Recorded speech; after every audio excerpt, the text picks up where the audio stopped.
빌딩 시장은 이제 호황기가 올까요? 20년, 21년처럼? 여기랑 좀 가깝거나 아니면 대형 오피스들이 몰려있는 테헤란로 이런 거. 테헤란로 요 라인 쪽으로 공식률이 많이 없다고 하거든요. 아직까지는 금리가 2%대나 3%대 초반까지는 내려오지 않는 영향이 좀 있지 않나. 서초구나 송파구는 거래량이 낮은 순위에 분포가 되어 있었습니다. 생각보다 의외인 곳이 신림동이긴 한데 평균 거래 금액 자체가 굉장히 높게 되어 있다.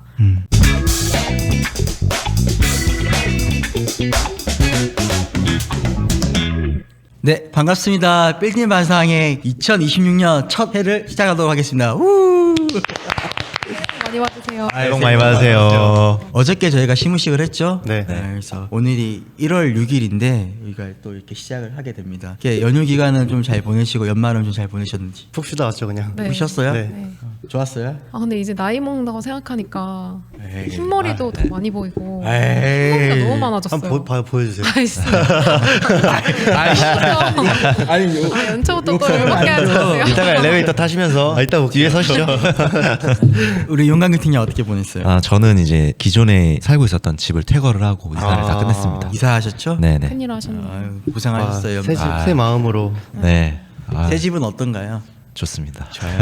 근데 아직 좀 낯설긴 해요. 좋은데 좀 더 온기가 더 이렇게 가득해져야 되지 않을까. 보일러를 빵빵하게 좀 네, 빼고 네. 또 이제 좀 그 새집 증후군도 있을 수 있으니까 네. 그것도 좀 빼고 네. 또 아기도 곧 태어나니까 네. 네. 그것도 준비 좀 하셔야 되고 하고 네. 그렇습니다. 어쨌든 연말 여러분들도 잘 보내셨을 것 같고 시청자분들도 이제 새롭게 또 26년이 시작하니까 저희도 좀 새로운 마음으로 또 시작하는 단계에 있는 거잖아요. 저희 광고가 좀 나가고 있는 것 같은데 빌딩 반상에 저희 2기를 수강생들을 모집하고 있으니까 이 영상이 올라가면은 제가 또 2기 잘 모집해서 또 강의를 하고 있겠죠? 네, 네. 시작한 네, 이후에 진행하고 있을 것 같아요. 네, 아마 그럴 것 같은데 이제 오신 분들을 저희가 또 강의하는 모습들을 좀 보여드리고 이렇게 할 수 있도록 하겠습니다. 작년 한 해 이렇게 잘 시청해 주셔서 너무 감사하고 올 한 해 시작하는 것들은 작년에 연말을 잘 정리를 했으니 올해 어떻게 보낼지를 좀 고민하실 것 같아서 시장 분위기가 어떨 것 같은지 전망하는 것들 다른 채널에서도 많이 하잖아요, 사실. 저희도 좀 하고 지나가면 좋겠다는 생각으로 올해 첫 시간을 좀 준비해봤는데 그래도 좀 기사나 이런 것들 보면서 좀 이야기 나눠볼까요? 그러면 네. 우리 안태한 팀장님이 준비하신 것도 좀 준비해보도록 하겠습니다. 네, 첫 번째 기사는 요즘 애들 회사 입지도 따져 이유 있는 프라임 오피스 전성시대라고 합니다. 네. 지금 뭐 이렇게 서울 프라임 오피스 공식률이 거의 뭐 0.85%라고 하거든요. 공실이 이제 거의 없다고 합니다. 프라임급만 네, 네. 프라임급만 네. 뭐 이렇게 여기랑 좀 가깝거나 아니면 대형 오피스들이 몰려 있는 테헤란로 이런 거. 테헤란로 요 라인 쪽으로 좀 공식률이 많이 없다고 하거든요. 지금 공실률이 좀 올라가고 있는 건가요? 지금 3.29라고 그래프상으로 나왔는데 네. 거의 없다라고 보는 게 맞는 거죠. 근데 좀 대형 오피스가 몰려 있는 뭐 GBD나 네. YBD 뭐 이런 라인 쪽에 이유가 나옵니다. 뭘까요?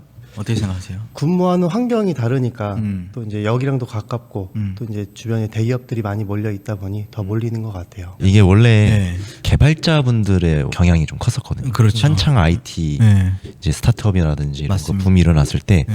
개발자분들은 일단 역에서 5분 이상 넘어가면 지원을 안 한다. 요새 그렇구나. 그래서 네. 보면 다 역세권 찾으시고 네. 그렇구나. 아무래도 이제 IT나 이런 개발하시는 분들이 그런 것들을 좀 선호하시다 보니까 그쪽에 임차들이 가득 찬다라는 이야기가 네, 있는 네. 거죠. 제가 이제 작년에 이제 들었던 이야기로는 저희 고객분이 이제 가산 디지털 단지로 이동하신 분이 계시는데 왜 이동했냐? 임대료가 너무 싸서 이동하신 거거든요. 거의 반값 수준이었다라고 하더라고요. 네. 원래 수준에서. 근데 이 지역들은 또 그렇지는 않을 거 아니에요. 여기는 오히려 임대료가 높습니다. 그렇죠. 네. 네. 약간의 이런 임차들도 빈입부가 더 커지는 것 같네요. 네. 어쨌든 좀 이런 것들 좀 보면서 어쨌든 시장 분위기가 좀 느껴지는 것 같은데 서울 말고 뭐 예를 들면 미국 주요 도시들은 그래도 아직 공실률이 좀 커져 있는 상황이네요. 그러면은 네. 우리나라의 프라임급 오피스가 좋은 상태이다라는 걸로 좀 볼 수 있는 거고 네. 그런 상황이네요. 아무래도 요 인근에 들어오는 것들이 제가 생각할 때는 음식점 영향도 좀 있는 것 같아요. 팝업이나 이런 것들이 음식점이 또 들어오는 경우도 있잖아요. 근처에. 네. 그런 것들도 꽤 영향을 좀 주고 있지 않나 이런 생각도 들고 하긴 하네요. 그리고 약간 사용자 입장에서 생각해 보면 네. 보통 이런 프라임급 오피스의 지하에는 몰로 되어 있어서 그렇죠. 식당가랑 뭐 카페랑 쭉 있고 맞아요. 보통은 지하철역 출구랑 다 연결되어 있어서 맞습니다. 출근할 때부터 퇴근할 때까지 음. 비가 와도 집에 갈 때 딱히 뭐 비를 안 괜찮은 맞고? 비 안 맞고 갈 수 있는 그런 구조가 많이 있어서 이런 것 같아요. 그 또 입주사들은 또 할인도 해주잖아요. 네. 네, 맞아요. 10% 20% 이렇게 할인해 네, 주더라고요. 아예 식권을 이제 네. 대량으로 이제 모바일로 네. 사가지고 이렇게 공급할 수 있게끔 되어 있는 구조가 많죠. 시스템이. 원스톱 시스템이 네. 되니까 약간 네. 그런 것들도 영향을 좀 준다라고 생각하고 근데 이제 이런 상권들은 결국은 주중 상권으로 돌아가야 되는데 이런 음식점들이 좀 고급된 음식점들이 들어오면은 주말도 좀 돌아가긴 하더라고요 보니까는 네. 예, 그런 것들이 영향을 좀 주고 있는 것 같다는 생각이 들긴 하네요. 어쨌든 지금도 이제 프라임급 오피스들이 호황이잖아요. 네, 지금 네. 그러면 이제 우리도 이제 올해 전망을 해보자고 했으니까 빌딩 시장은 이제 호황기가 올까요? 20년, 21년처럼 어떻게 보세요? 코로나 시기 때만큼 호황기가 오진 않을 것 같아요. 앞으로 이 구조로 조금씩 더 단단해지지 않을까 예상을 하고 있는데 그러니까 우리가 왜 그렇게 되는지에 대해서 좀 우리가 고객분들에게 설명을 좀 드릴 수 있는 자료가 있으면 좋을 것 같은데 어떻게 보세요? 그 근거가 한 두세 개 정도는 있을 것 같은데 제 개인적으로는 아직까지는 금리가 우리가 2%대나 3%대 초반까지는 내려오지 않는 영향이 좀 있지 않나 네. 이 생각이 좀 들긴 하거든요. 네. 또 하나는 또 뭐가 있을까요? 기준금리도 기준금리인데 네. 뭐 은행이 실제로 잔금 대출할 때 가상금리를 엄청 뭐 이렇게 마음대로 좀 조율하는 게 있으니까 그렇죠. 그게 낮지가 않으니까 저희 실제로 지금 받으시는 분들 금리가 낮지가 않잖아요. 네, 한 3% 후반에서 4% 네. 초반을 받으시죠. 네. 네. 그리고 대출 승인조차도 어려워져서 네, 임대료나 이런 게 명확하게 나와주지 않으면 잔금 대출도 쉽지 않은 상황이 돼서 그런 것도 좀 영향을 많이 미쳤던 것 같고 그리고 그 2026년 전망이라고 해서 뭐 이렇게 오늘 얘기를 하지만 사실은 뭔가 이렇게 변곡점이 될 만한 정책적인 게 아직은 없어서 한 번 더 나오거나 하면 그때 좀 또 상황이 바뀌지 않을까. 네. 그러면 25년대 거래량들도 있고 그렇게 볼 수 있잖아요. 네. 뭐 그런 것들 한번 보면서 비교를 해보면 좋을 것 같은데 일단은 어느 지역이 좀 많이 거래되는지를 확인하면 방금 우리 고재현 팀장 이야기했던 것처럼 25년 시장과 26년 시장이 그렇게 많이 바뀔 것 같지는 않다라는 네. 거에 동감하시나요, 여러분들은? 아직 바뀔 만한 일이 생기지 않았어요. 비슷한 흐름으로 갈 것 같아요. 그러면 지금은 24년 하반기부터 해가지고 26년 상반기까지는 비슷한 흐름일 것 같다라는 게 의견이신 거잖아요, 사실은.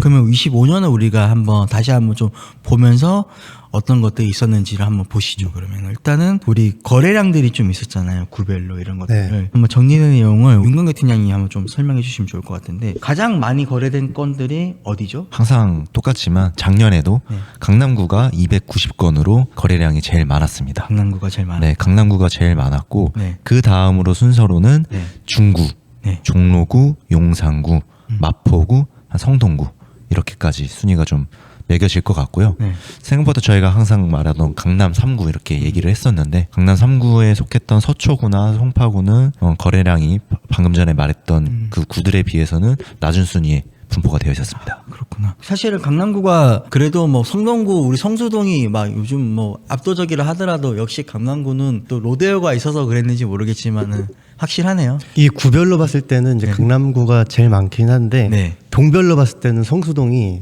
엄청 치고 올라갔습니다. 그렇죠? 네. 저 성동구도 크고 네. 네. 강남구도 이제 큰데 네. 거래되는 그 집중되는 그 밀도를 본다면 네. 강남구는 좀 물론 압구정 로데오가 많이 하긴 했지만 그래도 네. 좀 골고루 거래되는 면도 있었잖아요. 네네네. 근데 성동구는 아무래도 연무장길을 중심으로 했던 그쪽 라인인데 성수동 1가 2가 중심으로 거래가 집중이 되지 않았나? 그럼 방금 말씀하셨던 건 동별로 우리 집중되어 있는 걸로 보면은 우리 고지현 팀장님이 동별로 어떻게 좀 순위를 좀 이야기해 주시면 좋을 것 같습니다. 동별로 살펴보면 1순위가 강남구 역삼동이고 건이고요. 67건으로 1등이고 그 밑을 바짝 쫓고 있는 게 성수동 2가 연무장길이 속해 있는 아니나 다를까 역시 64건이라서 1등이랑 3건밖에 차이가 안 나요. 거의 뭐 비슷하다 높은 수준이라고 보면 되고 면적 대비해서는 역삼동이 좀 더 넓죠. 넓은 데 비해서 숫자가 훨씬 비슷하니까 밀도로 따지면 굉장히 높다고 볼 수 있고 3위는 역시나 면적이 넓게 되어 있는 강남구 논현동이 60건으로 3위고요. 의외로 또 4위가 신림동, 5위가 중구의 신당동 50대 건으로 이렇게 형성이 되어 있습니다. 생각보다 의외인 곳이 신림동이긴 한데 신림동은 아무래도 제가 생각했을 때 오피스텔거나 이런 것들도 포함이 돼 있을 것 같나요? 아닌가요? 요거는 그 집합 제외하고 일반 건물들만 한 일반 건가요? 것만 합니다. 그럼 일반 건물만 봤을 때는 그래도 그러면은 신림동이 생각보다 없는 건물들이 거래가 많이 있었다고 봐야 될까요? 자, 정리하면은 네. 일반 빌딩 그 상업용 빌딩 상업- 집합이랑 다가구는 뺀 거예요. 신림동 같은 경우는 모텔도 일반 포함되어 있긴 하지만 일반 상업용 건물이 좀 거래가 많이 된 것 같긴 하거든요. 소액대가 많아서 그런 네, 소액대 위주로. 이게 평균 거래 금액을 보면은 52억이에요. 아, 그럼 실질적으로 봤을 땐 조금 더 낮은 금액으로 거래된 게 좀 더 많다라고 보시면 될 것 같아요. 거래 금액대를 보게 된 평균 금액대가 52억이다 보니까는 소액대라고 칠 수 있는 금액대에서 많이 거래가 됐다라고 볼 수 있는 거고 네. 평균적인 금액대가 그럼 평균 거래 금액으로 봤을 때 일단은 역삼동도 뭐 큰 건물들이 거래된 것들이 이거 좀 평균 편차가 좀 잡기는 좀 어렵긴 할 것 같긴 하거든요. 왜냐면 네. 뭐 1,000원대, 2,000원대 거래된 건물도 꽤 있으니까 네. 1조 대도 네. 있고 막 이러니까 이게 좀 평균 잡기는 좀 어렵긴 한데 일단 신림동은 그런 기준에서 거래량이 좀 많았다라고 네. 보는 게 맞는 것 같고 네. 네. 거래 금액으로 보면은 거래량으로 8위를 했던 강남구 삼성동이 550억 가까이 찍혀 있어요. 평균 거래 금액이. 네. 그러니까요. 아마 뭐 네. 대형 건물이 일부가 거래가 돼서 평균 치니까 올라간 것 같긴 한데 네. 그래도 역시 강남은 평균 거래 금액 자체가 굉장히 높게 되어 있다 보시면 될 것 같아요. 여기서 저희가 포인트를 잡아야 될 게 어떤 게 있을까? 이걸 보면서 그러면은 저는 눈에 띄는 게 네. 중구 신당동이랑 마포구 서교동 이 두 지역이 가장 눈에 띄는데요. 네. 신당동 같은 경우는 떠오르는 다크호스 같은 느낌이고 서교동 같은 경우는 조금 소홀해졌다가 외국인 관광객들이 많이 유입이 되면서 다시 살아난 그런 모습을 보여주고 있지 않나라는 생각이 듭니다. 어쨌든 지금 결국은 사람들이 많이 모이는 곳에 거래량이 많았다라는 게 포인트가 될 것 같거든요. 네. 역삼동도 마찬가지로 인근에 이제 역삼동이라는 테레널 중심이 네. 될 거와 강남역이나 이쪽 중심이 좀 보일 수 있는 거. 성수동은 이제 지금 가장 핫하고 생각보다 신사동이 잘 안 보였는데 신사동이 지금 11위입니다. 11위로 돼 있네요. 네. 네. 아니, 거래량이 그렇게 많지 않았는데 우리가 체감상으로는 좀 눈에 띄는 거래되는 건들이 많았다라고 좀 보여지네요. 그러면은 혹시 또 이야기하고 싶은 분 있을까요? 이게 그 24년도 거래 사례도 있긴 하거든요. 거래 내리시면 24년도랑 비교를 해보면 네. 24년도에는 확실히 강남구가 1, 2, 3, 4위로 압도적인 5위까지 압도적으로 되어 있어요. 아. 나머지 뭐 신당동, 서교동, 뭐 성수동은 비슷하긴 한데 네. 확실히 신사동이랑 그리고 삼성동, 논현동 쪽이 네. 좀 많이 약해지지 않았나 그런 생각을 합니다. 그렇게 그리고 보면 되네. 24년도에는 의외로 또 서초동도 많았어요. 네, 그러네요. 서초동 보면 아마 강남대로 중심으로 그렇죠. 아마 거래가 좀 많이 된 것 같습니다. 네. 네. 그랬을 것 같긴 하네요. 24년도 대비해서 거래량은 좀 많이 줄긴 했는데 네. 그래도 거래되는 이런 상황들을 보면 조금 패턴이 좀 바뀐 것 같아요.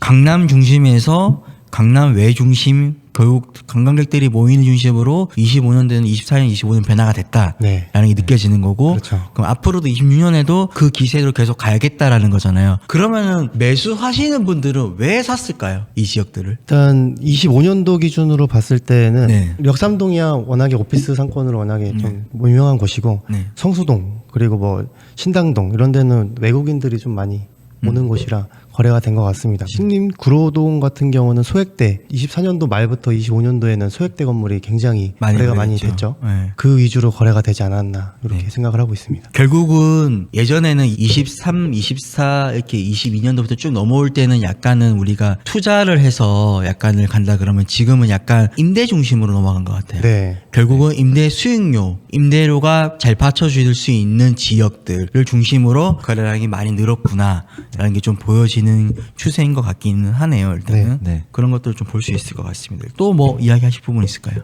아까 이제 그래서 네. 금리 얘기를 네. 해주셨잖아요. 네네네. 금리에 대한 영향도 분명히 있을 거지만 저는 근데 지금 매수자분들이 매입을 하시기에 어려운 금리 수준이라고는 생각은 사실 잘 안 하거든요. 금리도 뭐 중요한 요소 중에 하나긴 하지만 오히려 임대료가 더 결정적인 것 같아요. 그렇죠. 아까 20년도, 21년도랑 그게 올가에 대한 그 비교를 해봤을 때 임대료가 그러면은 그 시기랑 비교했을 때 많이 올라왔냐를 네. 생각을 해보면 강남은 일부 지역 제외하고는 그렇지는 않다고 생각하거든요.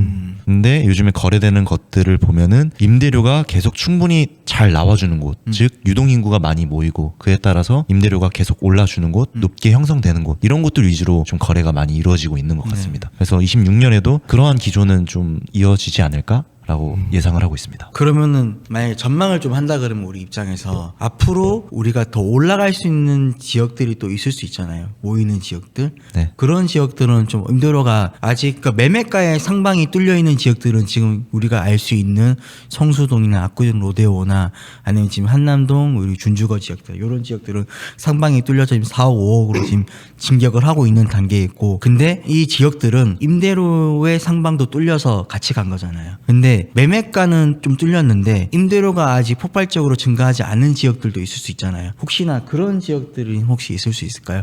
그런 지역들이 26년도에 거래량이 좀 더 많아지지 않을까 생각이 들어서 한번 여쭤봅니다. 집중되는 곳에 더 집중이 되지 않을까. 그러면 네. 지금 방금 말씀드렸던 지역들이 더 계속 집중될 것 같다라는 그렇죠. 말씀이신 거죠. 앞으로는 관광객 위주로 돌아가는 네. 상권으로 변할 것 같긴 합니다. 오피스도 아까 기사의 연장선인데 네. 프라임급 오피스들에 대해서 집중이 된다고 했잖아요. 네. 그럼 반대로 생각해 봤을 때 프라임급이 아닌 그런 오피스 건물에 대해서도 네. 여기랑 가까운 곳일수록 임대료가 더 높게 집중이 될 수밖에 없겠구나. 왜냐하면 더 가까이 있으려는 수요가 더 많으니까 그렇게 집중이 될 수밖에 없겠다라고 저는 좀 예상을 이제는 할 것 역가의 같습니다. 거리가 좀 멀어지게 되면은 좀 어렵다. 라는 네. 취지도 좀 있겠네요. 네, 그 물론 특수성이 있는 그런 지역들도 있긴 있는데요. 뭐 예를 들어서 논현동 쪽이 좀 고지대에 네. 있는 뭐 일종 있는 지역들, 뭐 청담동이라든지 그런 지역들은 역에서 거리가 멀다고 하더라도 좀 조용한 곳을 선호하는 그런 오피스들에 대한 수요가 높은 그런 지역을 제외한 일반적인 오피스 건물이라고 한다면은 역에서 가까운 곳으로 더 집중이 되지 않을까. 그러니까 밀집될 수 있는 업종들이 있는 지역들은 어쩔 수 없겠지만 네. 그 업종들을 제외하고 말씀하시는 네, 네, 거잖아요. 네. 그래서 일종의 예를 들면 네. 뭐 웨이딩 업체들이 모이는 그런 네. 지역들 또 아니면은 뭐 논현동으로 치게 되면은 우리 건축 자재들이 모이는 지역들 뭐 이런 지역들을 제외하고 좀 말씀하시는 것 같고 결론적으로 임대료도 그렇고 뭐 시세 차익을 기대하고 매입을 어쨌든 하는 거니까 네. 그 관점에서도 그렇고 결론은 양극화가 키워드인 것 같아요. 저는 2025년에도 심했고 네. 26년에도 그냥 그 기조로 계속 갈 것 같아서 메인만 보자는 그게 이미 머릿속에 좀 박혀 있으신 것 같고 왜냐하면 임대할 자리를 구하는 임차인부터도 메인만 잘 된다 좀만 벗어나도 살아남기 쉽지 않다 이렇게 인지를 좀 하고 자리를 찾기 때문에 네. 이제 매입을 하는 분들 입장에서도 좀 비슷하게 고려를 하시는 것 같아요. 네. 지금 결국은 우리가 서울 중심으로 이야기 드릴 수밖에 없기 때문에 이렇게 좀 말씀을 드리는 것 같거든요. 그러면 저는 한 지역을 한번 떠올려 봤거든요. 최근에 제가 생각할 때 생각보다 거래가 잘 되는 지역이 안국 인근인 것 같아요. 안국이요. 네. 저는 외국인 개인적으로 엄청 맞아요. 바글바글한 외국인들 지금 외국인이 많잖아요. 근데 네. 거기 임대료 단가 보면 굉장히 낮거든요. 네. 저는 그 지역은 어떻게 될지가 좀 궁금하기는 해요. 사실은. 음. 그러니까 안국은 제한 사항도 많거든요. 고도 제한도 많고 맞아요. 또 일종이라는 제한도 있고 여러 가지 제한이 있는데 그 지역에 관광객들이 모이잖아요. 근데 최근 거래 사례들 보면은 안국 쪽의 거래세가 꽤 많이 나오고 있는 것 같긴 하거든요. 그럼 여러분들이 보셨을 때 그 지역은 방금 말씀하신 것처럼 외국도 모이고 하잖아요, 사실은. 그 관광객들이 모이는 지역이에요. 사람이 많은 지역인데 임대료는 저는 좀 아직은 낮다고 생각하거든요. 그 지역은 어떻게 보세요, 혹시? 근데 기회가 되게 많은 동네거든요. 네. 실제로 보시면은 그리고 컨텐츠가 있다고 생각하면 그러니까 내가 거기서 뭔가를 해볼 계획이 있다거나 마음이 좀 열려 있은 상태에서 보면은 굉장히 기회가 많은 상황이고 지금 유동인구도 그렇고 그렇기 때문에 충분히 오를 여지가 있다. 돈을 벌 수 있는 구멍이 충분히 많다. 재료가 너무 많기 때문에 근데 결론적으로는 안국도 임대료가 받쳐줘야지만 이게 오를 것 같아요. 그렇죠. 네, 그냥 단순히 사람이 많아서 뭐 땅값이 오른다 이거는 조금 쉽지는 않을 것 같고 뭐 유동인구가 늘어나면서 그만큼 또 임대료도 많이 올라야 오를 것 같습니다. 그러면 안국은 성수동만큼 성장하지 못한다 이렇게 좀 생각을 하시는 건가요? 성수동만큼 성장까지는 사실 쉽지는 않을 것 같긴 해요. 기존 원래 전통 상권이라서 네. 이대로 현재 유지하지 않을까. 더 뭐 높이 제한이라든지 이런 걸 좀 더 풀거나 좀 대형 건물들이 생기지 않는 이상 현재 상황에서 조금씩 거래가 될 것 같은 생각이 들긴 합니다. 저는. 작년에 무슨 단어를 제일 많이 들었지 생각해봤을 때 성수동이라는 단어를 제일 많이 들었거든요. 근데 26년도 당분간은 그럴 것 같다는 성수동. 생각이 하나의 성수에 키워드. 물건이 없어요. 이제 씨가 말랐어요. 근데 한편으로 이렇게 생각할 수도 있잖아요. 결국은 임대잖아요. 사람이 몰리고 있는 곳에 결국 성수동이 홍보를 하게 들여서 마케팅 측면에 들어갔잖아요. 그러면 안국 쪽도 마찬가지로 그런 측면에서 우리가 쉽게 말하는 기업들이 그런 쪽으로 팝업이나 운영할 수도 있잖아요.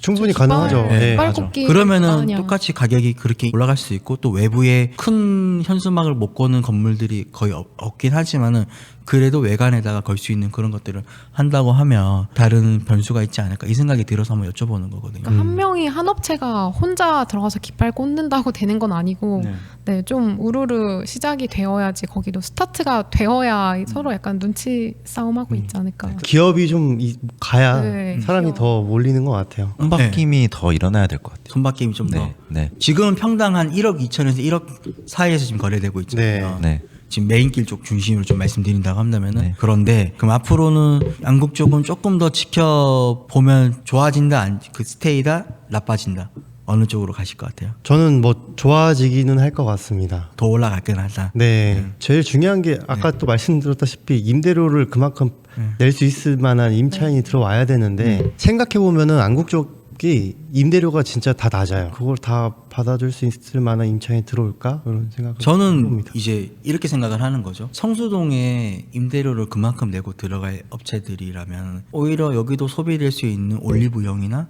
그런 업체들이 여기도 사람들이 많으니까는 결국은 관광객 중심으로 영업을 하는 업체잖아요. 올리브영 예를 들면은 그런 업체들이 대형 건물들 일종이지만 있잖아요. 거기도 네. 그런데 들어갈 수 있으면 어떨까 될까 이런 고민을 하게 되는 것 같거든요. 그래서 한번 여쭤보는 거고. 바닥 면적이 넓은 데가 많으면 그만큼 네. 또 활성화 될 것 같긴 합니다. 근데 다 이렇게 너무 좁게 되어 있어서 네. 소규모 네. 샵이에요. 예. 네. 그래서 조금 쉽지 않은 것 같아요. 그렇게 보시는 거. 결국은 지금 보실 때 이 안국역이 성장하는데 더디는 거는 약간 소규모 샵들이 많기 때문에 그게 조금 더 대형화되기에는 좀 어렵고 그 대형 기업들이 들어가서 영업하기에는 아직까지는 좀 자리 잡기는 쉽지 않은 현재 상황이다라고 네. 좀 보고 있는 거네요. 네네. 관광객 수 대비했을 때는 아직까지는 이 성장 볼륨이 좀 낮다라고 보는 게 맞죠. 네. 그렇게 보는 거고. 그러면 또 한 가지 지역. 성수동이랑 항상 이야기 나왔을 때 저는 이제 이 일을 처음 배울 때부터 물레동 이야기를 엄청 많이 들었거든요. 영등포. 원래 네, 물레동은 어떻게 보세요? 물레동은 다 먹으러 가는 곳이라 네. 이렇게 성수동처럼 샵이라는 개념이 많이 없어요. 네.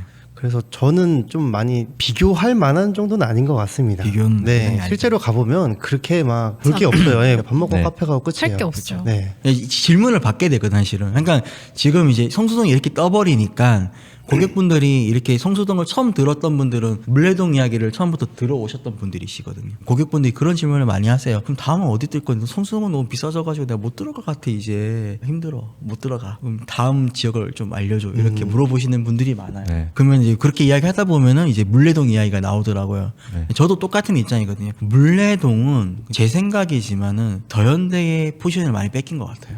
그 인근에 있는 더현대에 많은 포지션을 뺏겼다 생각해요 개인적으로는. 그래서 물레동이 성장하기에는 조금 더 더딜 것 같다는 생각은 저는 사실 들거든요. 그래서 저는 물레동을 생각을 하시는 분들이라면은 더현대와의 상관관계를 좀 생각을 해봤으면 좋겠다라는 게 필요하거든요. 왜냐하면 성수동이 성장하는데 가장 큰 덕목이 됐던 게 결국은 팝업이었거든요. 근데 물레동에 와서 해야 될 팝업 스토어들이 저는 더현대에 다 가 있다 생각하거든요. 개인적으로. 그러다 보니까 소비할 수 있는 인근에 있는 것들이 있기 때문에 요거는 한번 고민해 보셔라. 라는 생각이 좀 들어서 한번 여쭤봅니다. 물레동도 또 토지가 또 작아요. 다 네. 오밀조밀하게 이렇게 네. 다 도로도 몰려 있어서 좁고, 예, 네. 도로 좁고 그래서 성수동이랑 분위기가 확실히 다른 것 같아요. 예, 물레동 같은 경우는 그냥 뭐 정비구역으로 가는 게 좋지 않을까 하는 정비구역으로. 개인적인 생각을 도로 조건도 네. 이게 성수동 연무장길은 네. 어쨌든 상권이 더욱 더 발달할 수 있었던 이유 중에 하나가 도로 너비가 넓었고 그렇죠. 그리고 평지였고 네. 대로에서 대로까지 막힘없이 일직선으로 이어져 있는 그런 도로 조건이었잖아요. 네. 그런 도로 조건을 가진 곳이 제가 알기로 물레에는 없거든요. 맞아요. 사실은 좀 끊어져 있죠, 사실은. 네, 네. 이렇게 좀 끊어져 있죠. 네. 그러다 보니까 이렇게 좀 다음 입지를 생각하시는 분들이 분명히 나올 것 같거든요. 변화되는 것들을 해서 좀 생각을 하면 좋겠다 이야기를 좀 드린 거고 앞으로 계속 이렇게 두 분은 계속 갈 거다 지금 현재 기조로. 네. 그래서 이야기하셨고 윤광기 팀장님은 혹시 또 비슷한 기조로 갈 것 같습니다. 바뀐 구조는 없겠다 네, 생각하시는 크게 거예요? 바뀌는 구조는 없을 것 같고 네. 26년도에도 결국은 봐야 될 거는 임대료를 정말 잘 받을 수 있는 곳. 근데 그 잘 받을 수 있는 곳이 일시적인 게 아니라 그 지속 가능성이 있는 곳인지를 한 번 더 살펴보고 매입을 하시면 좋을 것 같다라는 생각이 듭니다. 그러면 또 다른 질문 그럼 들어볼게요. 성수동, 한남동, 로데오가 언제까지 갈 것 같아요? 상권이 뭐 언제까지 갈 거라고 예측은 못하겠지만 아니, 이 기조로 지금 네. 이렇게 폭발적으로 성장했잖아요. 일단은 네. 언제까지 이 기조로 갈 수 있을까? 저는 언제까지를 예측하는 거는 어려운 것 같고요. 못해도 최소 한 번은 먹을 건 남아 있다. 충분히 한 번에 투자 가치가 남아있다. 있는 곳이 있다라는 네. 말씀이신 거죠? 최소 한 번은 네. 남아 있다. 근데 요새 보면은 네. 뭐 충분히 먹을 수 있긴 한데 매도자분들도 매수자만큼 잘 아세요. 그러니까 이게 저희 더 잘 알아요. 어디 네. 팔렸는데 이제 더 올려야 된다. 계속 올라가요. 그쵸. 올라가는 맞아요. 데는. 그래서 매수자분들도 사고 싶어도 못 사는 상황이 그렇게 됩니다. 추격 매수하는 것 같아요, 진짜. 그렇죠. 그러니까 하나 뭐 물건 금액 괜찮은 게 나오면 네. 경쟁이 엄청 빨리 붙고 또 매물도 굉장히 시장에 빨리 퍼져요. 맞아요. 네. 좀 속도전으로 진행되고 음. 네, 금액이 이게 작은 게 아님에도 너무 빠르게 뭐 1시간, 2시간 뭐 이렇게 결정이 되고 그런 그렇죠. 게 있는 것 같아요. 그러면 일단은 방금 말씀하셨던 것처럼 올해는 계속 이렇게 가는 거네요. 여러분들은. 그리고 저 이거 딴 얘기인데 사실은 물 들어올 때 노 저어야 된다는 그게 좀 강한 편인데 외국인 관광객이라는 게 지금 어쨌든 많이 있고 네. 이게 인기가 언제 식을지 모르거든요. 그렇죠. 근데 일반 주거 지역에서 호스텔 허가받는 게 좀 규제가 벽이 있다고 생각해요. 근데 물론 다 근거가 있고 필요한 규제일 수 있지만 그래도 지금 이 시기를 잘 활용해서 약간은 좀 풀어지면 완화가 되면 좋겠다. 아, 그 정부한테 그러면은- 얘기한 바람. 분들 보고 계시죠? 네. 보실 수도 있어요. 저희 채널 닫는 건 아니죠?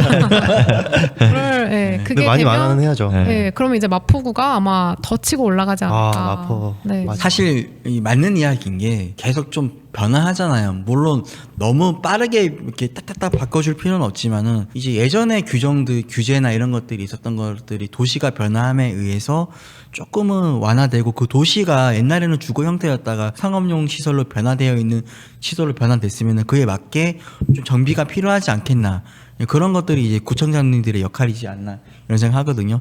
구청장님과 면담을 좀 하고 오세요. 네. 아니, 도로폭 8m는 사실 없죠. 좀 너무 넓지 않나. 물론 많이 이제 넓죠. 네. 네, 소방법 뭐 이슈는 알겠지만 네. 너무 넓은 것 같습니다. 한마디 조심스럽게. 네. 좀 작은 소방차를 좀 개발해가지고 그것도 네. 좀 이렇게 폭발적인 그런 이렇게 할 수 있는 네. 그런 소방차가 있으면 좋겠네요. 맞아요. 그러면. 진짜 숙소가 없대요. 없어요. 네. 진짜. 네. 너무 비싸죠. 금액도 비싸고. 네. 그러면 또 안 오게 돼요. 네. 그러니까요. 이게 맞는 거고 사실은 이제 뭐 우리가 예각을 잘하기 위해서 이게 아니라 지금 선순환이 돼야 되는 거예요. 지금 호스텔이 부족해지니까 계속 호스텔 가격이 이제 임대료가 올라가잖아요. 그러면 그 단가가 올라가면은 외국 관광객들이 선택지가 또 서울을 하는 것보다 다른 지역을 선택할 수 있는 여지가 생길 수 있거든요. 그러면 구청에서도 마찬가지로 마포구나 아니면 다른 구 여러 관광객들이 주요하는 아까 중구나 종로구나 이런 지역들에 있는 이런 우리가 쉽게 말하는 이런 호텔 숙박시설들이 다른 지역으로 뺏길 수밖에 없거든요, 사실은. 그러면은 아쉽잖아요, 사실은. 그래서 우리가 지금 가장 비교를 많이 하는 우리가 지역들이 중국인 상하이, 일본은 도쿄, 요 서울 중심으로 봤을 때는 요 세 개랑 경쟁하고 있는 거거든요, 사실은. 근데 외국 관광객들이 뭐 예를 들면 뭐 유럽이나 미국에 있는 분들이 우리나라 올 때는 뭐 10시간, 11시간 비행기 타고 오시잖아요. 그러면은 도쿄에 더 많이 머물지 서울에 더 많이 머물지를 고민하게 될 거란 말이에요, 분명히. 근데 사실은 도쿄나 상하이 가면은 우리보다 좀 실력이 좀 더 많아요. 어떻게 보면 외국 관광객들 네. 보실 때. 근데 이런 문화에 때문에 지금은 우리가 조금 더 서울이 좀 잡고 가는 분위기가 있다라고 생각을 한다면은 이런 제도들을 좀 풀어주면 좋겠다라는 라는 생각이 좀 저도 동감합니다. 어쩌다 보니까 너무 신문고 같은 게 있는데 한번 올리세요. 네. 이런 건 다 느끼실 거예요. 우리 네. 고객분들도 사실은 저희한테 이제 물건이 너무 없기도 하고 네. 분명 이렇게 개발할 수 있는 것들이 필요하면 또 갈 수 있는 것들이 필요한데 그런 것들을 전진하지 못하는 도시가 되는 것들은 아쉽다라는 이야기 하시는 측면이니까. 그리고 사실은 그런 개발이 되면은 어쨌든 리모델링이나 이런 것들 하지 않겠습니까? 네. 그러면 건물도 깔끔해지고 외관적으로 사실은 소규모 개발이 그렇게 이루어지는 거라고 생각하거든요. 사실은 저는 그렇게 봐서 고정 팀장 힘실어 드립니다. 거래가 좀 많이 되면서 건설 경기가 살아나야 네. 또 이제 내수 시장도 많이 좋아질 것 같긴 합니다. 네. 네. 그런 것들 당연히 필요하거든요. 그리고 관광객들도 계속 와가지고 계속 여기 싸고 좋고 뭐 즐길 것도 많고 할 것도 많아 그래야 오잖아요. 네. 근데 그런 게 줄어들면은 아쉽잖아요, 사실은. 네. 맞아요. 비교 대상들이 있으니까 다른 지역 선택지가 있다니까요, 사실은. 그래서 이야기 좀 드리는 겁니다. 그래서 네. 어쨌든 관광객들이 많이 들어올 때 더 도시 정비도 하고 또 깔끔한 도시 경비도 내고 그런 뭐 숙박시설도 정비가 잘 돼 있으면 좋겠다. 라는 생각이 좀 네. 들긴 합니다. 네. 그리고 저희 오늘 뭐 2026년 전망에 대해서 좀 얘기해보자라고 얘기가 돼서 GPT한테 물어봤는데 네, 2026년에 새로 뜨는 키워드가 AI 관련돼서 데이터 센터가 역시. 또 굉장히 아, 핫한 네. 네, 얘기를 하더라고요. 사실 그렇죠. 지금 약간 이제 우리랑 좀 어떻게 보면은 이제 저희는 이제 데이터 센터를 거래를 하는 주종목은 아니기 때문에 네. 이제를 네. 좀 어렵긴 하지만은 도심 속의 데이터 센터들이 이제 곳곳 들어오지 않을까. 왜 그렇게 되냐면은 결국은 몰리는 곳에는 사람들이 몰리고 그러면 공실률이 생길 거라고 보는 거거든요. 그러면 그 데이터를 보관할 수 있는 장소들이 도심 속에도 필요하기 때문에 그런 게 될 텐데 다만 이제 쉽게 말씀드리면은 저도 저번에 한번 이야기 드렸던 것 같은데 전기를 끌어와야 되거든요, 사실은. 맞아요. 네, 전기를 끌어오는 게 쉽지가 않은 지금 현재 단가가 어렵다는 것도 있고 또 한편으로는 이 서울 데이터 센터는 지금 외국 분들도 투자하시는 이런 기업들 있잖아요. 외국 AI 관련된 그런 분들이 어디까지를 마지노선으로 보면 곤지암 라인까지가 마지노선이래요. 그 밑으로는 지금 못 내려간다라고 하고 있었는데 그 지역 위로 좀 찾고 있다고 하니까 혹시나 그런 기술적인 개발이 되어 있는 건물들이 있다고 한다면은 뭐 좋은 거래가 되지 않을까 생각은 들긴 하네요. 그런 내용으로 좀 말씀드렸습니다, 일단은. 네. 근데 음. 어쨌든 이게 혐오 시설이긴 하잖아요. 전자파의 이슈도 있고. 네. 그래서 내 동네 내 집 뒤에 들어온다고 하면 당연히 민원 넣을 수밖에 네. 없어서 이게 도심 안에까지 들어오는 건 조금 이슈는 쉽지 있을 것 않죠. 같아요. 인비 현상이 네. 아무래도 제가 생각할 때 이제 반론 잠깐 하면 데이터 센터는 저희가 주로 거래하는 거에서 큰 부분을 차지하기보다는 아무래도 운용사 쪽에서 좀 많이 차지할 부분이라고 좀 생각이 들고 왜냐면은 운용사 쪽에서는 결국은 지금 물류센터나 이런 것들은 이미 이제 끝났고 네. 다음 먹거리가 아마 데이터 센터라고 보고 있거든요. 그래서 그쪽으로 좀 아마 GPT가 좀 잡은 것 같고요. 제 생각인데 저희는 일단은 방금 말씀하셨던 외국 관광객 중심으로 상권 중심의 상권을 주도적으로 잡고 네. 임대료를 보자. 이게 이제 키워드일 것 같다는 생각이 네. 들고 요 키워드 말고 또 다른 키워드가 또 있을까요 혹시? 그냥 뭐 K 패션, K 뷰티, 뭐 K 팝 네. 요 위주로 보시면 될 것 같아요. 결국 문화 중심으로 본다는 문화 중심으로. 말씀이시죠? 네. 뭐 강남 같은 경우는 사실 이 이면에도 성형외과라든지 피부과라든지 네. 많이 또 입점을 하잖아요. 네. 들어오기도 매입도 하고. 그렇죠. 그리고 성수동 같은 경우도 외국인 많고 명동도 많고 한국도 많고 아까 말씀하셨던. 네. 그래서 이런 거 위주로 좀 보시면 좋지 않을까 음. 생각합니다. 그러면은 일단은 그런 거리가 지금 될 만한 곳은 또 어디가 있을까요? 새로 생길 거리는 사실은 쉽지 않을 것 같고. 예측하기가 어려운 아, 게, 제가 참 그 네. 최근에 네. 세로스길 가봤는데 네. 이게 블루 엘리펀트인가요? 네. 네네네. 위치가 정확하게 기억이 안 나는데 위에 현수막을 이렇게 놨더라고요. 네. 네. 그 세로스길도 이렇게 현수막으로 다시 또 네. 올 시작을 것 하지 같아요. 않을까 네. 그런 제가 생각을 말씀드렸죠. 해봤습니다. 가로수길 지금이 제일 싸다. 그리고 저는 이제 성수동이 이렇게 가다 보면은 결국은 성형외과들이 생길 것 같아요. 또 대로변 쪽으로 네, 또 대형 하겠죠. 건물들의 성형외과들이 이제 곳곳 들어올 것 같다는 생각이 좀 들어요. 음. 제 개인적인 생각입니다. 네. 결국 네. 끝은 성형. 끝은 성형외과. K 뷰티는 뷰티로 가요. 어쨌든 그 뷰티를 그래서 지금 이제 뭐 물론 다른 것들도 영업이 잘 되긴 하지만 이 성수동은 이제 대로변 쪽 라인에 이제 대형 건물들에게는 성형외과들이 좀 들어올 것 같다라는 전 생각을 좀 들더라고요. 네, 네. 그래서 그쪽은 좀 생길 것 같고 또 이제 아까 KBT 이야기하셨으니까 가로수길 라인이나 이쪽 이면도 저는 그쪽이 조금 더 지금 공실이 생긴 거에 들어오지 않을까 이 생각은 좀 있고요. 그렇죠. 그렇습니다. 충분히 들어올 수 있을 만한 입지라서 네. 네. 괜찮을 것 같습니다. 네.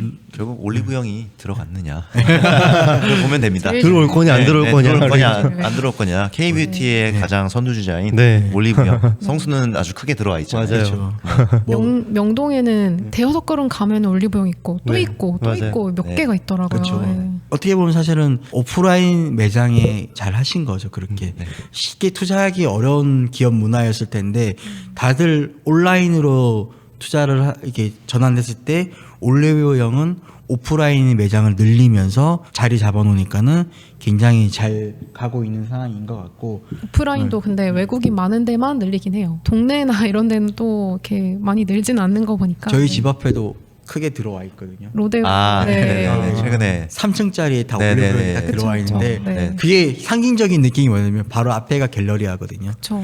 갤러리아를 맞은편 보면 올리브영이 딱 있어요. 네. 아. 뭔가 상징적인 느낌이 살짝 들면서 이것 봐라 약간 이런 느낌 약간 이런 느낌이 들긴 하긴 하더라고요. 근데 생각보다 거기 사람들이 많지는 않은데 그래도 계속 그 임대료가 굉장히 비싼 걸로 알고 있는데 네. 이게 들어와 그러니까 있습니다. 돈키호테처럼 되는 거잖아요. 네, 무조건 맞아요. 가는 걸로. 한 번씩 네. 가자 무조건. 네, 그런 느낌이 드네요. 예전에는 뭐 임차인 선호하는 게 이제 스타벅스 네. 였다가 뭐 얘기 다음 주자로 나왔던 게 사실 다이소였는데 다이소, 네. 저는 다이소보다 올리브영 올리브영. 단가가 다르죠. 근데 단가가. 다이소도 요새 좀 많이 괜찮지 않아요? 그건 그래요. 네. 거기서도 네. 화장품 좋은 거 많이 파는 것 네. 같던데. 네. 핫해요, 핫해요. 거기는 이제 그 객단가를 이제 좀 낮- 맞은 네, 네. 낮은 거고 네. 근데 약간의 이제 화장품을 쓰시는 이제 이런 젊으신 분들은 다이소를 가서 살 수 있겠지만은 나이가 좀 그래도 3, 40대 넘어가시는 분들 같은 경우에는 다이소 가기 좀 어려워요. 사실 다이소 제품을 쓰기는 좀 어렵고 오히려 전 다이소 씁니다.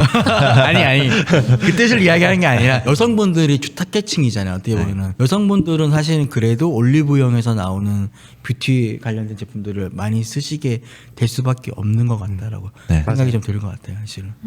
맞아요. 그래서 좀 그런 것 같고 약간 궁금해서 한두 번씩 써볼까 하는 건 있는 것 같긴 한데 다이소. 근데 그게 계속 가려면 조금 더 그쵸. 품질이 그죠, 좋거나 맞습니다. 해야 될 네. 것 같아요. 맞아요. 어쨌든 그런 것들이 있는 것 같아요. 지금 방금 이야기 드리는 것들이 아마 임대와 연결되는 것 같아요. 쭉. 결국 26년도 키워드 나중에 좀 정리하게 되면 임대료가 키워드가 되겠네요. 사실 제가 볼 때는 그러면은 우리 26년도 전망한 거를 좀 정리를 한번 해봐야 되잖아요. 첫 번째 25년 기조가 그대로 갈 거다라는 내용이신 거죠. 네. 그래서 지금 성수동, 한남동, 로데오 중심으로 계속 좀 끌고 갈 거고 그리고 뭐 안국 쪽도 한번 지켜볼만 한데 요거는 이제 기업들이 어떻게 들어오는지를 좀 보자라는 이야기 하신 거고 요 중심은 왜 그렇게 되냐면은 기본적으로 임대료가 받쳐주기 때문에 그렇다라는 거죠. 그리고 그 임대료를 끌고 가는 거는 외국인 관광객이 하드캐리하고 있다. 하드캐리하고 네. 있다. 지금 이제 그렇게 이야기해 보면 좋을 것 같고 세 번째는 이제 금리가 아직까지는 좀 내려오지 않았지만은 뭐 이건 좀 상황을 좀 지켜봐야 되지 않나라는 이야기 하신 거고 네. 그러다 보니까는 못 사시는 분들도 금리가 좀 덜 내려서 그렇다 생각할 수 있겠지만 또 이 금리 정도면은 버틸 수 있는 임대료가 되기 때문에 사시는 분도 있다는 이야기로 좀 정리가 될 것 같네요. 이 정도 좀 정리를 하고 넘어가면 좋을 것 같고 네. 네. 그러면은 이제 26년도를 좀 전망을 해봤는데 상반기를 좀 나중에 한번 6월달에 정리를 한번 하고 하반기를 또 한번 전망 한번 시간을 좀 가져보면 어떨까 생각이 좀 드는데 네. 어떠세요? 네. 네, 좋습니다. 중간 점검하는 네, 한번 차원에서 그렇게 하면 좋을 것 같습니다. 25년도 거래량 보고 네. 또 네. 그 26년도 거래량도 확인해 보면은 그렇죠. 좀 확인이 가능할 것 같긴 네. 합니다. 그래서 지금 이제 고객분들이 고민하실 거예요. 난 어디다 투자를 해야 되지? 아직까지는 변화하지 않았으니까 25년 기조로 쭉 지금 보셨던 물건들 조금 더 검토해 보시고 더 찾아보시고 하면 좋겠다라는 말씀 드리면 좋겠다라는 생각이 들긴 하네요. 어쨌든 올 한 해도 우리 빌딩 반상회가 우리 이제 빌딩 투자를 하시는 분들에게 많은 것들을 좀 제안도 해보고 또 많은 정보도 좀 드리려고 노력을 해보겠습니다. 그 내용 안에서 공감을 하신 분들은 뭐 댓글도 달아주시고 또 좋아요 뭐 해주시고 또 우리 빌딩 반상에서 하는 모임에도 참가해주시고 이렇게 하면 너무 좋을 것 같고요. 그리고 그 내용을 토대로 많은 거래가 됐을 때 또 그것들을 저희가 잘 리뷰해서 설명드릴 수 있는 시간을 가지면 좋겠다라는 생각이 있습니다. 이렇게 잘 준비를 해볼 테니까요. 여러분들도 우리 빌딩 반상에 많이 주목해 주시면 좋을 것 같습니다. 이상 빌딩 반상이었습니다. 감사합니다. 감사합니다. 안녕하세요. 빌딩 반상의 노건우 이사입니다. 네, 저는 안태환입니다. 윤광규 팀장입니다. 오재은 팀장입니다. 우리 빌딩 반상의 1기가 성황리에 마무리됐죠. 우리 박수. 네. 네. 일기. 네, 그래서 저희가 2기 모임을 이제 내년 1월부터 모임을 하려고 하는데 우리가 어떤 걸 했는지를 궁금해 하실 것 같아서 주차별로 좀 설명을 드리고자 이 영상을 찍게 됐습니다. 1주차 때는 뭐 어떤 걸 했었죠? 일단 기본적으로 저희가 4개 네. 주차 코스로 진행을 했었고 네. 첫 번째 주차에서는 좀 기본적인 이론이나 이런 거를 알고 계시는 게 다 좀 개인차가 있으셨다 보니까 네. 그런 걸 메꿔드리고자 기본적인 어떤 아셔야 되는 내용 설명드리고 최근에 참고할 만한 어떤 매각 사례나 매물 소개까지 그렇게 좀 저희 회사에서 드렸었던 1주차 때는 주차였습니다. 우리가 네. 강의 형식과 더불어서 매각 사례, 매물을 소개시켜 드리는 가졌고 우리 2주차 때는 어떤 걸 했죠? 2주차는 저희가 실제로 현장을 가서 임장을 했습니다. 네. 단순히 보는 것만 아니라 실제 시장에서 어떻게 거래가 됐고 어떤 내용으로 거래를 하고 있는지에 대해서 면밀하게 한번 좀 설명을 드렸죠. 굉장히 고객분들이 반응이 좋으셨죠. 엄청 만족하셨어요. 네, 사실은 저희가 1주차 때는 수강생분들이 가고 싶은 지역을 저희가 5군데를 저희가 선정해서 성수, 압구정 로데오, 가로수길, 한남, 홍대까지 이렇게 5군데를 해가지고 저희가 투표를 받아서 압구정 로데오가 가장 궁금하다고 하셔가지고 저희가 가봤죠. 네. 네. 그렇게 2주차를 좀 잘 마무리했고요. 네. 3주차 때는 우리가 어떤 걸 했었죠? 네, 은행 지점장님 이제 모셔서 그런 대출 관련된 내용으로 이제 교육을 좀 스터디를 했었고 네. 그리고 이제 과제를 내드리는데 네. 그 과제에 대해서 좀 상세히 좀 설명을 드리는 그런 시간도 있었고 매물 브리핑을 하는 시간도 있었습니다. 1주차 때랑 마찬가지로 매물 소개 네. 그리고 매각 사례 이런 것들도 3주차 때는 했었고 네. 또 이제 우리는 스터디 모임이다 보니까는 과제를 내어드립니다. 그래서 네. 과제를 성실하게 수행할 수 있도록 최대한 저희가 보필해드리는 역할을 해드렸고 그거는 단순히 하는 게 아니라 매물을 잘 분석할 수 있도록 어떻게 봐야 되는지 등기부 등본 보는 방법부터 시작해가지고 이거를 어디서 힌트를 얻을 수 있는지 이런 것들도 저희가 자세하게 설명을 드렸던 시간이었던 것 같고요. 4주차 때는 저희가 또 임장을 나가서 이때는 단순히 우리 상권 답사가 아니라 실제 물건과 매각 사례를 버스를 타고 돌아다니면서 핵심 지역들을 봤고요. 이번에는 용산, 성수동, 강남을 보는 것을 했었고 약 3시간 정도 투어를 하는 시간을 가졌습니다. 이때도 굉장히 좀 만족도가 높았던 것 같아요. 네. 네. 그래서 우리가 이렇게 좀 진행을 했었었는데요. 2기를 좀 모집을 하려고 하는데 1기 때가 아쉬웠던 부분들이 있었던 것 같아요. 수강생들은 다 들어오셨는데 갑자기 시간이 좀 안 돼서 못 하신 분들도 계셨거든요. 지방에 계신 분들도 네. 계셨고 네. 그래서 강의만큼은 온오프를 병행할 수 있도록 저희가 노력해 보려고 합니다. 거리가 좀 멀어서 못 하셨던 분들은 이번에 한번 다시 수강을 해주시면 좋을 것 같다는 생각이 들긴 하네요. 저희가 원래 2주차랑 4주차에 임장을 갔었잖아요. 근데 이번에는 이제 명절이 예. 끼게 되다 보니까 예. 2주차, 3주차에 임장을 하고 맞습니다. 네, 1주차, 4주차에는 이제 저희 강의실에서 네. 스터디를 하는 시간을 가질 것 같습니다. 저희 수강생분들이 스터디 모임을 하다 보니까 굉장히 좀 만족도가 높았고 지금 꽤 한 3-4분이 지금 이제 계약 단계로 진입하고 있는 분도 계시고 이렇게 하시잖아요 사실은. 그래서 저희가 이제 기수별로 어떤 것들을 매입하시면 좋겠다 이런 것들도 안내 드리는 거니까 신청해 주시면 너무 좋을 것 같다는 생각이 들긴 합니다. 그리고 네. 물론 많은 분들이 오시면 좋겠지만 저희도 1기를 진행해보면서 느낀 게 인원 제한은 뭐 12분 정도로 조금 제한이 있으면 서로 저희가 그게 베스트일 것 같은 게 아무래도 원바이원으로 좀 더 붙어서 궁금하신 부분이라던가 뭐 임장을 갔더라도 좀 더 이렇게 친절하게 자세하게 많은 설명을 드리려면 그런 제한은 조금 있는 게 좋을 것 같다라고 생각이 들어서 이번에도 그거는 변경 없이 아마 네. 네, 동일하게 진행될 것 같습니다. 어쨌든 신청은 저희 유튜브 게시물 통해서 저희가 이제 링크를 좀 올려드릴 거니까 그걸 보시고 많은 분들이 신청해 주시면 좋을 것 같고요. 어쨌든 저희가 또 알차게 준비하는 시간이 될 테니까 많은 분들이 관심 가지시고 신청해 주시면 감사하겠습니다. 저희가 1기 때도 50만 원이었는데 할인해서 저희가 30만 원으로 안내드렸지만